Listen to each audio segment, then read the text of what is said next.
ஏன் நாம் கோகுலாஷ்டமி கொண்டாடுகிறோம் தெரியுமா?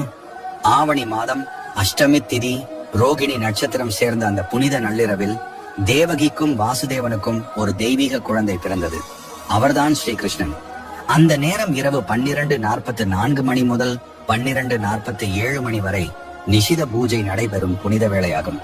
ஆனால் சிறுவனை கொன்று விடுவேன் என்ற கொடிய கம்சனிடமிருந்து காப்பாற்றும் நோக்கில் வாசுதேவன் புயல் வீசும் இருள்மயமான இரவில் யமுனை ஆற்றை கடந்து கோகுலத்தில் நந்தகோபரும் யசோதாவும் இருக்கும் இல்லத்தில் ஒப்படைத்தார்.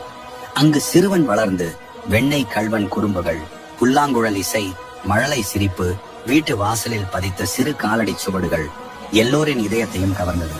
இன்றும் தமிழ்நாடு முழுவதும் வீடுகள் அழகிய கோலங்களால் அலங்கரிக்கப்படுகின்றன. மண்கால் அச்சுகளால் சிறு கிருஷ்ணன் வீட்டிற்குள் வந்ததை போல உருவாக்கி சீடை, முறுக்கு, பால் இனிப்புகள் வைத்து பூஜை செய்கிறோம். பக்தர்கள் நோன்பு இருந்து நள்ளிரவில் பூஜை செய்து பஜனைகள் பாடி பக்தியோடு கொண்டாடுகின்றனர்.